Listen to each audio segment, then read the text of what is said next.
UFC is headed to CBS Paramount. 7 years, $7.7 billion deal for all UFC events. Pay-per-views, no mas. ESPN, no mas. Let's go over some of these details. The deal, according to a news release from the UFC and Skydance Corporation, which owns Paramount, is for $7.7 billion over 7 years.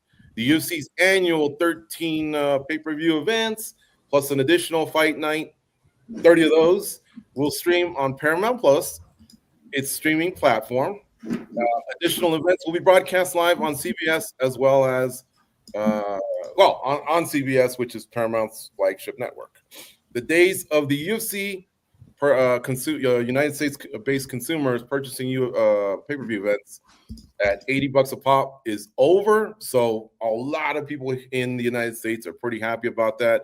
Paramount Plus subscriptions, by the way, they average about $99 a month to $12.99 a month, depends on ads, but that'll be it, folks. This is pretty huge. Here's a quote from Paramount press release. This shift in distribution strategy will unlock greater accessibility and discoverability for sports fans and provide an important catalyst for driving engagement and further subscriber growth for Paramount Plus. Basically, more eyeballs, more fans, and it'll allow them to grow. So that's big.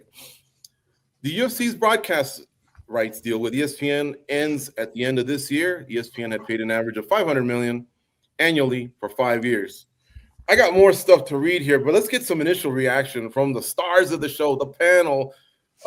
Danny Segura, man, talk to me about this. 7 years, $7.7 billion. That's a lot of cheddar. Yeah, a lot. Compared to the last deal, I mean, it's grown a ton. And yeah, it's a big surprise for me because I thought this deal would end up being multiple deals. I thought the UFC product would end up being spread around, the same thing we see with football and the NBA. And Dana White had kind of hinted that, talk about Netflix and all these other things in the lead up to this new deal. But here we go. Your UFC is staying pretty much almost exclusively with Paramount, at least in the US.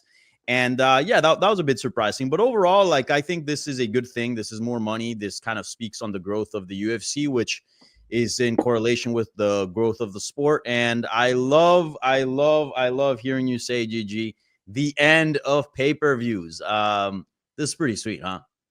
Yes. US-based, I can't emphasize that enough. Apparently each country, territories around the world kind of have their own deals. Like right now, I'm currently in Peru.